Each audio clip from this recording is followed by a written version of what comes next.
아까 전에는 우선 직무를 어떻게 설계할 거냐, 뭐 이런 부분에 대한 부분을 말씀드렸다면, 이제는 이제 모집을 할 겁니다.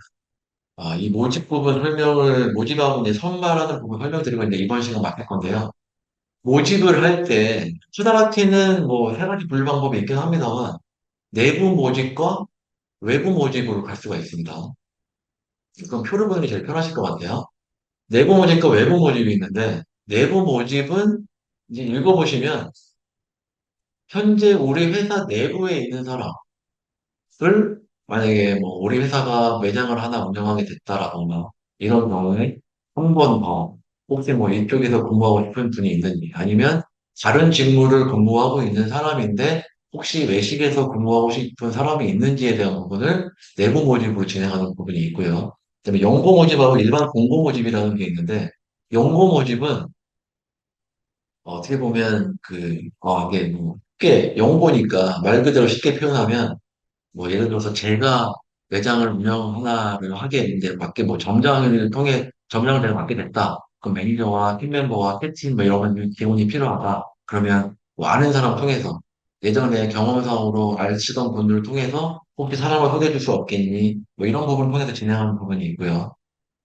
그다음에는 이제 일반 공고, 여러분들 잘 보시는 잡코리아, 사람인, 뭐 스카우트, 요즘에는 뭐 보면은 뭐 자플래닛도 뭐 이런 부분 활용하고 리멤버, 뭐 알바몬, 뭐 알바 청구 여러 가지 이런 쪽을 통해서 진행하는 방법이 있고, 그다음에 뭐 요즘에 또 교타로라던가 뭐 이 주변에 좀 이게 이런 신문 그런 부분 통해서 보는 부분도 있고요. 그렇게 내부 모집과 외부 모집으로 할 수가 있습니다. 이 부분 이해가 될 거니까 바로 넘어가겠습니다.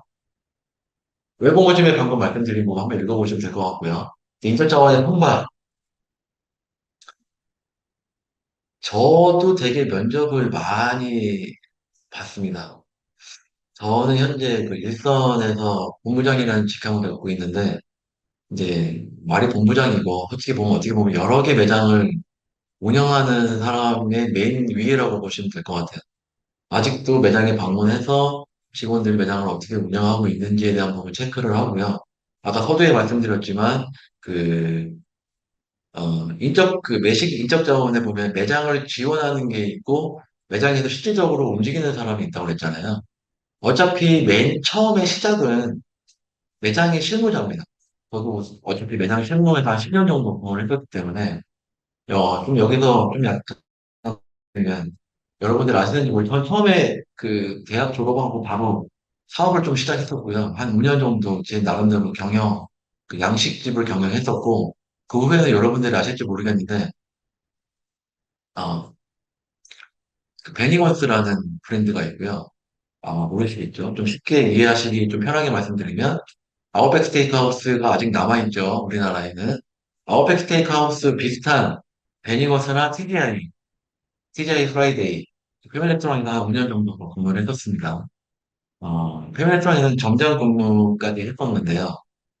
보면, 솔직히 이 선발하는 부분에 서류 전형, 심사, 선발이라는 건 필기시험, 뭐 인성, 적성 검사, 실기시험, 그 다음에 이제 면접, 신체 검사, 신원조회는 어떻게 보면, 이게 뭐, 신원조회라고 하니까 되게 뭐, 단어상으로 신원조회는 보면은요, 할아버지까지 올라가는 그런 신원조회가 있는데, 그런 신원조회가 아니라, 레퍼런스 체크라고 보시면 될 것 같아요.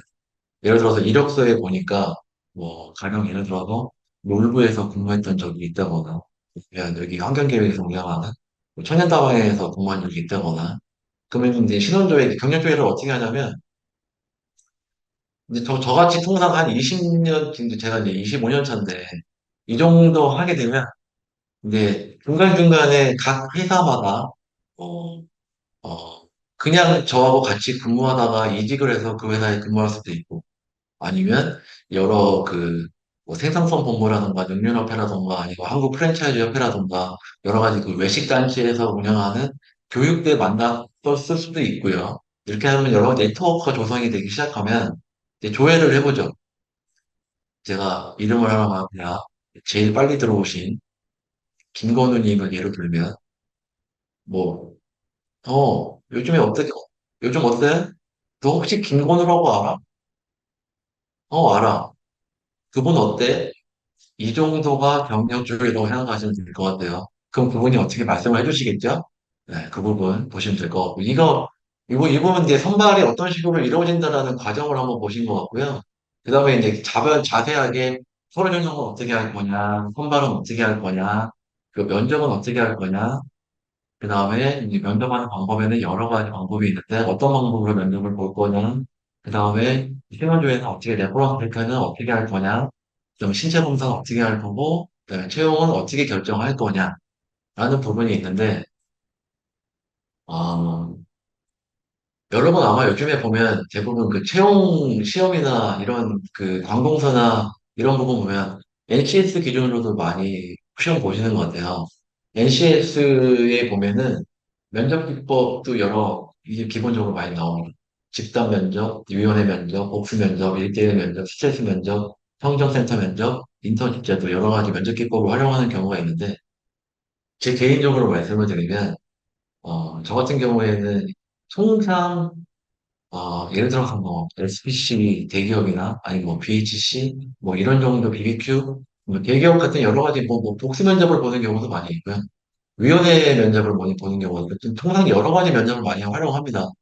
근데 일선상의 매장에서는 통상 1대1 면접을 제일 많이 활용을 하고요. 1대1 면접은 이게 말 그대로 1대1 면접이죠. 한 명의 면접자에 의해서 평가가 이루어지기 때문에 솔직히 장단점은 있습니다. 신뢰도에 대한 한계가 있기 때문에 사람하고 사람이 다 다르듯이 저조차도 제가 판단할 때 이 사람은 좋은 사람이라고 판단이 되지만 다른 사람이 봤을 때에는 좋은 사람에 대한 평가의 그 척도도 약간 달라질 수 있는 부분이 있거든요. 그런 부분이 있기 때문에 통상 이 면접 여러 가지 기법들이 있지만 이 기법들에 대해서는 대부분 다 장단점은 가지고 있어요. 이건 통상 이 부분에 대한 객관화를 많이 도려가기 위해서 면접 평가표를 따로 작성을 하죠.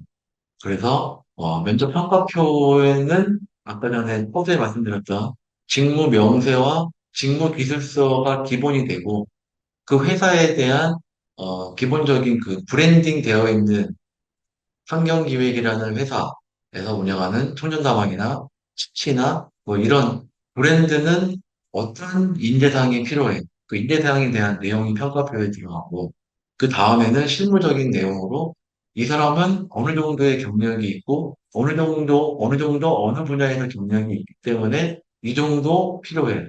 그 만약에 나머지 뭐 30%나 20% 정도에 대한 부분은 뭐 개인적인 의견이 들어간다거나, 네, 그 정도의 이제 평가표를 작성하는 부분으로 많이 객관화시킬 수 있는 노력을 많이 합니다. 여기 보시면 잠깐 나오시죠? 아까 말씀드렸던 것처럼 원만하고 기록한 뭐 지원자의 전 직장 동료에게 개인관계를 질문함으로써 개인관계가 어떻다거나 이런 부분 확보를 할 수 있다. 뭐 이런 부분을 많이 하고 있고요. 경험상으로 보면 면접 볼 때 거꾸로 면접관이 물어보는 경우도 있습니다. 레퍼런스 체크를 하고 싶은데 혹시 본인의 레퍼런스 체크하기 위해서 전화가 가능한 세 사람을 적어달라고 하는 경우도 있고요. 그런 경우도 있었고, 저는 전화도 많이 받아봤습니다. 그런 부분이 있으니까, 회원조회라는 게 확실하게 뭐 다른 쪽도 마찬가지지만, 외식 쪽은 더구나, 인력난이라든가 이러한 부분에 좀 약간 힘든 부분을 겪고 있기 때문에, 레퍼런스 체크는 아마 외식도 좀 더 좀 많이 하고 있지 않나, 그렇게 생각은 듭니다. 국제공사 같은 경우에는, 특히나 아마 내일, 아마 아니면 그 전에 배우셨을 건데, 외식 창업을 진행을 하려면, 기본적으로 영업신고가 돼야 되고, 영업신고를 하시려면, 기본적으로 보건증이 있으셔야 되고, 위생교육을 받으셔야 돼요. 거기 보면 보건증이 필요하다는 부분만 보셔도 신체 검사가 왜 필요한지는 아시겠죠? 통상 이런 인적자원 확보에서 이제 채용 단계를 보면 신체 검사가 외식에만 있는 건 아니죠. 근데 외식은 더 중요하다고 판단하시는 게 될 것 같아요. 물론 뭐, 웬만하신 분들 대부분 건강하시긴 한데, 보건소도 한번 가서, 물론, 아르바이트 경력이 있으신 분이 있는지 모르겠어요. 뭐 커피숍이나 아니면 뭐 이런 뭐 외식업체, 뭐 홀이나 주방이나 기타 이런 경험이 있으신 분들이 있는지 모르겠는데 그 경험이 있으신 분들은 아마 아실 거예요. 아마 그 회사에서 보건증을 원할 거니까 그 보건증에 대해서 아마 그 부분이 되게 중요한 이 부분 판단하는 거라고 보시면 될 것 같아요. 채용 결정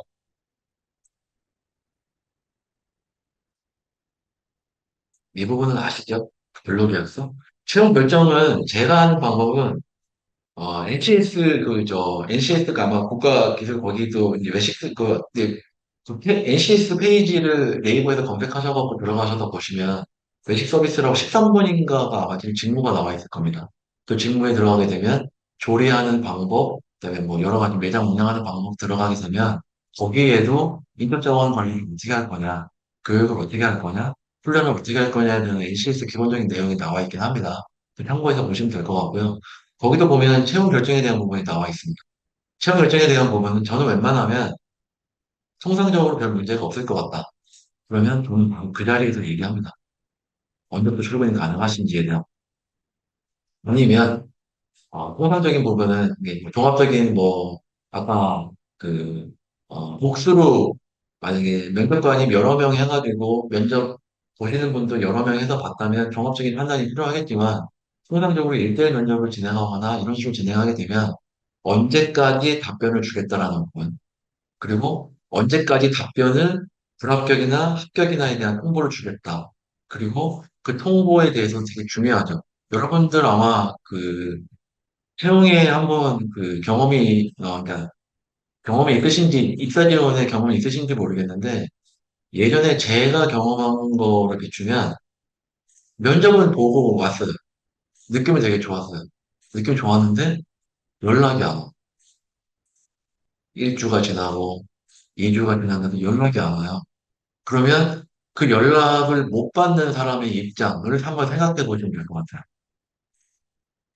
그리고, 물론 뭐, 연락을 줘야 하는 입장에서도 고민은 많이 있었겠죠.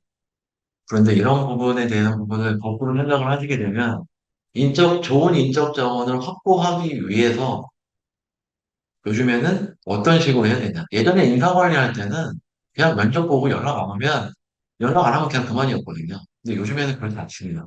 우리 회사에 대한 이미지도 심어줘야 되는 부분이 필요하고요. 그다음에 또 사람이라는 게 또 언제 또 만날지 모르기 때문에 이제 그런 부분을 판단하면서 이런 채용 결정하는 부분을 보시면 될 것 같고요. 시간이 오래 지나갔네요. 근로계약서 아시죠? 근로하기 전에 꼭 써야 됩니다. 요즘에는 근로하는 분들 좀 더 많이 하시더라고요. 근로하기 전에 써야 됩니다. 그리고 작성하지 않으면 이 정도의 처분을 받을 수 있다는 거 확인하시면 될 것 같고요. 그다음에 CJ 푸드빌 직무소개나 인사제도에 대한 관련 내용이 되어 있으니까 이거 한번 보시면 될 것 같고요. 그다음에 스타벅스는 어떻게 하고 있다.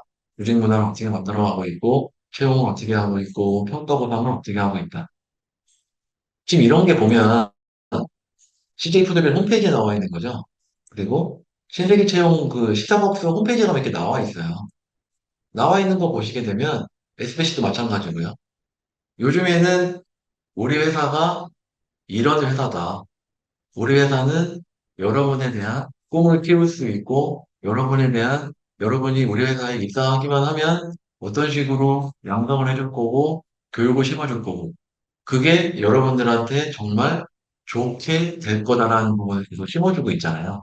요즘 인적 자원을 확보하기 위해서는 양질의 인재를 채용을 해서 그 양질의 인재를 좀 더 우리 회사에 보탬이 될 수 있게끔 교육하고 훈련하는 게 상당히 중요합니다. 특히나 더 외식 같은 경우에는 더 그렇습니다. 이걸 참고하시면 될 것 같습니다. 스타벅스 신입사원 모집할 때도 이렇게 하죠. 아마 자코리아에서 보시거나 알바몬이나 이런 데 가서 보시면 단순하게 그 기본적인 양수를 올리는 거 말고 이렇게 올려놓은 페이지를 많이 보실 수 있을 거예요. 어떻게 보면 이것도 회사에 대한 마케팅이라고 보시면 될 것 같고요. 인적 자원의 배치, 뭐, 이제 하면은, 아까 제가 말씀드렸던 이 직무 적재적소 어떻게 배치할 거냐에 대한 부분, 이제, 다뭐 개발이니까. 우선, 첫 시간에는 인적 자원에 대한 개념을 말씀드렸죠. 필수는 모티베이션. 이 모티베이션을 어떻게 시켜줄 건가가 인적 자원 관리하시는 분들에 대한 제일 중요한 직무가 될 거고요. 어빌리티에 대한 부분도 뭐 교육이나 훈련을 통해서 진행을 하긴 할 거지만 요즘 인적 자원에 대한 관련된 부분은 여기 있는 것만 아셔도 거의 어느 정도는 아신다고 생각할 수 있습니다.